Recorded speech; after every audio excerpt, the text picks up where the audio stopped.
10 अप्रैल 2019 का दिन विज्ञान के इतिहास में क्यों खास माना जाता है? 10 अप्रैल 2019 यह वह दिन था जब आइंस्टीन की थ्योरी ऑफ रिलेटिविटी सच हुई, यानी हमें पहली बार ब्लैक होल की इमेज मिली। इससे पहले हमारे पास ब्लैक होल के बारे में सिर्फ थ्योरीज थी और कॉस्मोलॉजिकल डाटा ही था, पर आखिर वह दिन आ गया जब यह थ्योरीज और कॉस्मोलॉजिकल डाटा सच हो गया और हमारे पास पहली बार ब्लैक होल की असली इमेज सामने आई। इस इमेज के पीछे बहुत सी जानकारियाँ छिपी हैं, इसलिए वीडियो को पूरा लास्ट तक देखें और चैनल को सब्सक्राइब कर दें और घंटी को भी ऑल नोटिफिकेशन पर सेट कर दें। साल 1915 जब आइंस्टीन ने अपनी जनरल थ्योरी ऑफ रिलेटिविटी के जरिए पूरी दुनिया को बताया था कि ग्रेविटी कोई फोर्स नहीं है, बल्कि स्पेस टाइम का एक डिस्टॉर्शन मात्र ही है, यानी जिस ऑब्जेक्ट का मास और वेट जितना ज़्यादा होगा उसकी ग्रेविटी उतनी ही ज़्यादा होगी और वह स्पेस टाइम को उतना ही ज़्यादा क्षतिग्रस्त करेगा।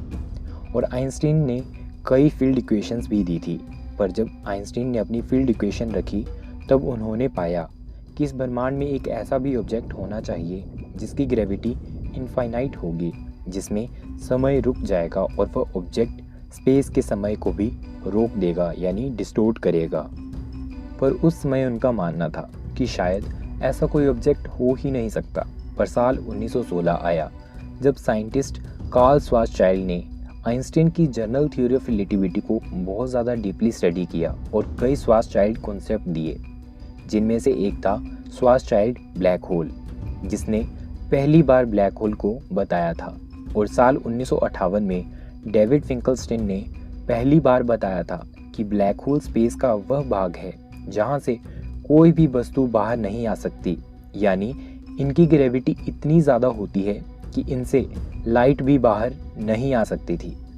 इसके बाद कई रिसर्चर्स और थ्योरीज ने हमें बताया कि हर एक गैलेक्सी के सेंटर में एक ब्लैक होल होना चाहिए। फिर क्या था, साइंटिस्ट ने स्टडी करना शुरू कर दिया। पर यहाँ सवाल यह उठता था कि अगर ब्लैक होल लाइट को भी बाहर नहीं जाने देता तो हम उसे कैसे देखेंगे, क्योंकि हम सिर्फ उन्हीं वस्तुओं को देख सकते हैं जो कि लाइट को रिफ्लेक्ट करते हैं, पर ब्लैक होल तो लाइट को रिफ्लेक्ट ही नहीं करता है। इसलिए अब साइंटिस्ट ने ब्लैक होल को देखने के लिए ब्लैक होल की एक्रीशन डिस्क में पैदा होने वाली चमकीली लाइट को स्टडी करना शुरू कर दिया। आपको बता दूं, एक्रीशन डिस्क वह एरिया है जो कि ब्लैक होल की इवेंट होरिजोन से बाहर होता है, यानी जब कोई ऑब्जेक्ट ब्लैक होल में जाता है तो वह सीधे ब्लैक होल में नहीं जाता है, वह कई लाइट ईयर्स की स्पीड से ब्लैक होल के चक्कर लगाता है, जिसके कारण फ्रिक्शन से वहाँ प्लाज्मा का फॉर्मेशन होता है जो कि बहुत ज़्यादा ब्राइट होता है। और यह लगातार ब्लैक होल के चक्कर लगाता है, इसलिए हम ब्लैक होल को देख सकते थे। इसलिए अब साइंटिस्ट ने ब्लैक होल को देखने के लिए मिल्की वे गैलेक्सी के सेंटर में स्थित ब्लैक होल यानी सजिटेरियस ए को स्टडी करने की सोची, क्योंकि यह हमारे बहुत ज़्यादा नज़दीक था। पर यह हमारे बहुत ज़्यादा नज़दीक होने के कारण इसकी एक्रीशन डिस्क में आ रहे लगातार अंतर के कारण इसकी रेडियो वेव्स को कैच करना काफ़ी मुश्किल था और यह साइज़ में भी बहुत ज़्यादा छोटा था। इसलिए साइंटिस्ट ने सजिटेरियस ए को छोड़कर 55 मिलियन लाइट ईयर्स की दूरी में स्थित मेसियर 87 गैलेक्सी के सेंटर में स्थित ब्लैक होल को लिया, क्योंकि यह बहुत ही ज़्यादा बड़ा ब्लैक होल था जिसकी एक्रीशन डिस्क की लाइट में होने वाला बदलाव काफ़ी माइनर सा था, जो कि बिल्कुल भी मायने नहीं रखता था।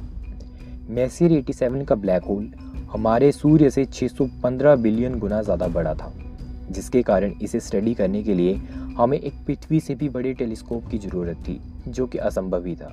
इसलिए साइंटिस्ट ने पृथ्वी के अलग अलग हिस्सों में कई टेलीस्कोप को एक दूसरे से सिंक्रोनाइज करके लगा दिया, जो कि एक बड़े टेलीस्कोप की तरह ही काम करते। और इन सब को बहुत ज़्यादा एक्यूरेट बनाने के लिए इनमें एटॉमिक क्लॉक का यूज़ किया गया, जो कि 100 मिलियन ईयर्स में सिर्फ 1 सेकंड का ही अंतर आता है।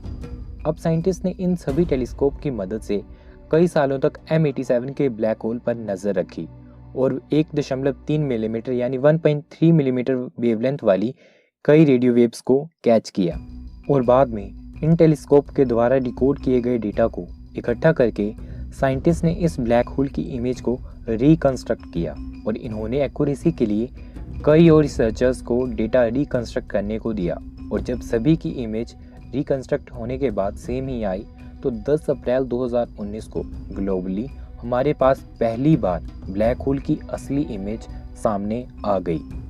पर अब यहाँ सवाल यह उठता है कि आखिर यह इमेज धुंधली क्यों है, क्योंकि M87 का ब्लैक होल हमारे सूरज से 615 बिलियन गुना ज़्यादा बड़ा है और 55 मिलियन प्रकाश वर्ष की दूरी पर है। इसलिए हमें जो भी डेटा मिला है वो आज से 55 मिलियन प्रकाश वर्ष पुराना डेटा है।